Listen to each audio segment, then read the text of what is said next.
Hi guys, my name's Jeremy. Here to do a short review on a couple ESCs that I've been running lately, and I think for the value they can't be beat. They are Hobbystar products. Uh, I get them from a company called RC Juice. I have a website, rcjuice.com. Uh, they handle a lot of racing needs as far as these motors, batteries, etc. But let's get right to it. I haven't seen any other reviews on YouTube, so I figured, here we go, we'll get something done. I'm not the best reviewer, but just to give you kind of an idea of the size, specs, all that performance, I'm here to let you know. Alright, I have the 120. This is a spare. You can see Hobbystar 120. Okay, we'll start off. The footprint is somewhat big. It is bigger than an RX 8. It's bigger than a Hobbywing SCT 120. But for good reason, I believe. I run Techno chassis, so it's a kind of a tight fit for most ESCs. But that being said, this fits fine. Works great as far as fitment goes. Some specs on the 120 are as follows. One of the main reasons I decided to give Hobbystar a try is the owner's amazing. His name is John. Will help you with whatever you need. The shipping from California, I'm over here on the East Coast in Pennsylvania, is 2 days. Ridiculously fast. As soon as you order, it's like he gets them boxed up and ready to ship. But the 120, it comes with 10 gauge wire. The battery wires are actually about another 1.5 inches longer. I had this already for fitment in my Techno. You know, so battery here and your motor wires. That's why they're so small, because the Techno, the motors are right beside. Your motor leads, they're actually probably another 4 inches longer, and they come with pre-soldered 6.5-inch bullet connectors. I don't run those, so I cut them off because I direct solder to the motor. But it is a censored ESC. There's your sensor port. You can't really tell, but there she is. Nice little dust cover over it. The fan in this thing is outrageous. It's great. Moves a lot of air, keeps the ESC nice and cool. It is a tad bit noisy. No big deal. The finish, fit and finish, great. This is the newer 120, which has the cooling fins and shelf here. They're black, so the whole thing is black.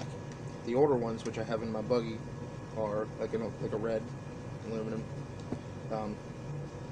Visual thing, if that matters to you.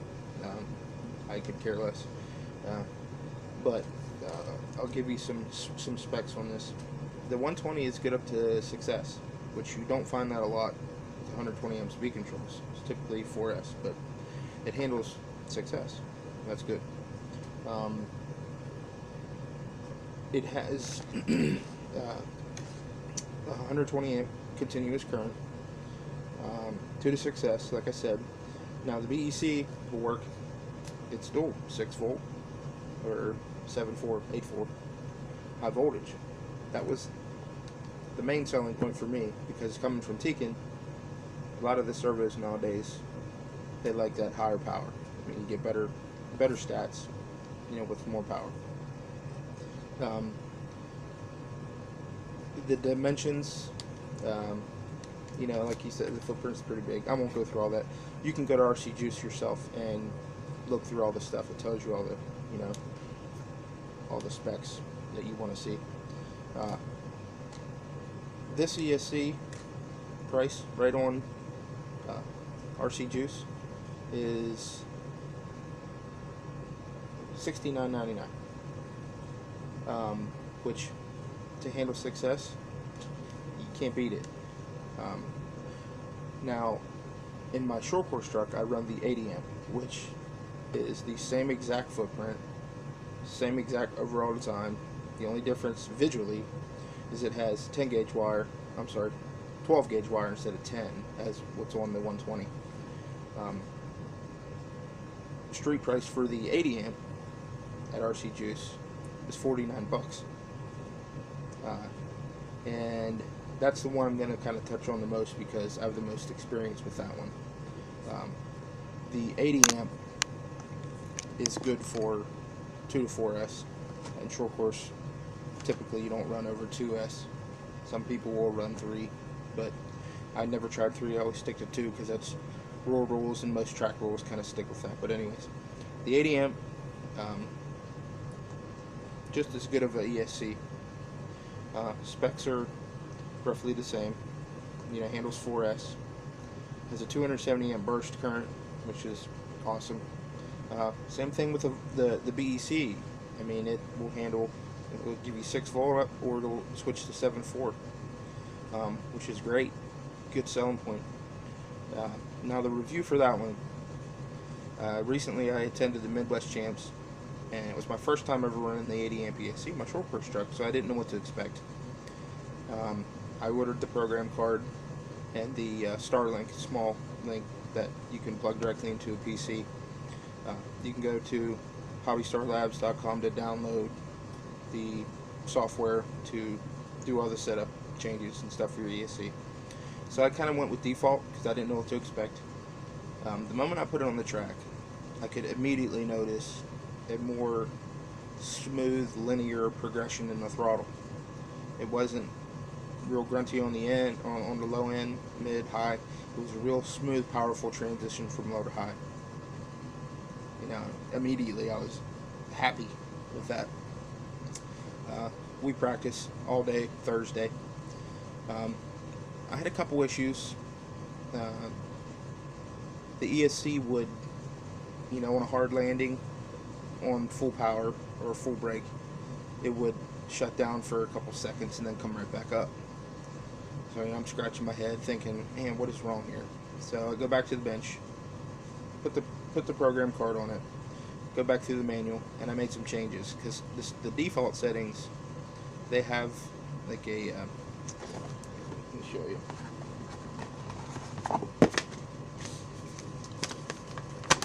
Nice little manual comes with it. The default settings, the cutoff voltage is 3 volts per cell. Running mode, it comes forward with brake or pause, then reverse. Motor timing, it comes with normal, which I'm running a Pro 4 HD motor, 4300. Tekin doesn't like a lot of timing, hardly any at all. So I switched that from the setting of normal to very low. Pretty much took it out. Then they have what's called an initial acceleration. That's what gives you that quick come up in the smooth throttle. I'm thinking that was the issue with the Tekin, having the timing so high and the initial acceleration high was causing that little bit of a brownout. But I lowered it to the initial acceleration to low, and the running mode, the motor timing to very low. I went back out. Great, no issues, still smooth, tons of power, more power than the RX-8 I had in there. It just felt better overall, and the braking was phenomenal compared to Tekin and Hobbywing, above those in my opinion. But it also has like a current limit, throttle limit. You can set from 0 in increments of 20% all the way up to 90. Braking 10 to 100%. Motor rotation, neutral range, which is another cool thing about this speed control, is setting the neutral range. Like, I like my neutral range kind of low because I don't like too much deadband in between the pull and the response. So I set mine, it came stock with 4, which was probably a little too much for me, so I bumped it up to 6. Typically with Hobbywing and Tekin it's like 9%, but the 6 was great. The overall feel was good, plenty of punch, great acceleration, and the braking was just, I can't say it enough, was great. Through qualifying, I had issues, mental issues, battery issue. At one point, it felt like I had 0 power. I've come to find out one of the cells in my batteries was toast. but I qualified 8th overall at the Midwest Champs, and the last run, you know, with a good battery, the new speed control, I had it all figured out. I ended up finishing 3rd, which was a victory for me. I was in 2nd for a little bit, but a couple mistakes. You know, I let 3rd place back by me to get, you know, lose 2nd, but I stayed with 3rd, and I was happy with that. So overall, the ESC was great. A couple tweaks depending on what motor you're running. Set it up, and it's good. It's money. You know, for $50, you can't beat it. You're not spending $200, and you can, with the program card, you can make changes right at the track. So overall, you know, 10 out of 10. My dislikes are stupid, minor. One being that on the motor itself, it doesn't give you any designation of what wire is A, B, or C. Typically with these colors, it's almost always blue A, yellow B, orange C, and that's what it is. In the manual, front page, it does show you and tell you which one is which. So no big deal, just a visual thing. I think would be easy to switch, put it on there. And the only other gripe I have was the fan was pretty noisy, but did its job. Kept the ESC really cool. Like after 9 minutes on the track, you know, it came off at 110 degrees, you know, of hard running. But so there's the review of those. Super happy with it.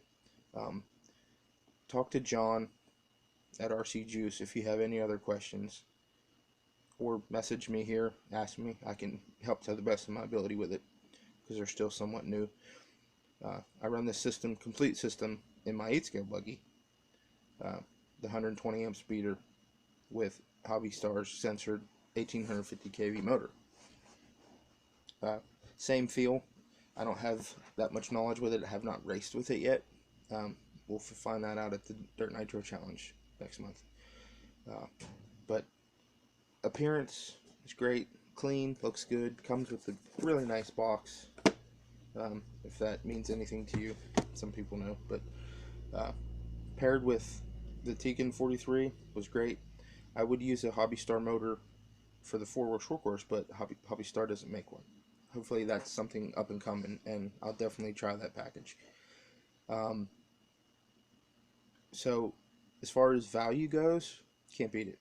I don't care who you are, you're not going to beat it. You get 120 amp ESC for, they are $69 for the 120, and they also make a 150, which I don't have, for $89. And today, if you're watching this, I have a coupon code to get you another 10% off. Can't beat it. There you go. John will take care of you, get you going. Now, nothing else I'd really recommend. Try it, you'll like it, and you can get 4 of these, or 3 depending on which one you want, for the cost of one of the higher name ESCs. Warranty's great, customer service is great, shipping is super fast. So yeah, that's it. One last thing before I go. Also the batteries. 8,000 milliamp 100C. I believe these are, don't quote me, I think they are roughly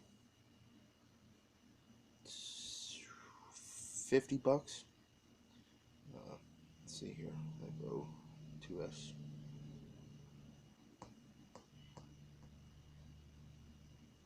Yeah, they're $58 or $59. Where are you going to get an 8,000 milliamp 100C battery for that price? Nowhere. 7,600 milliamp 75Cs.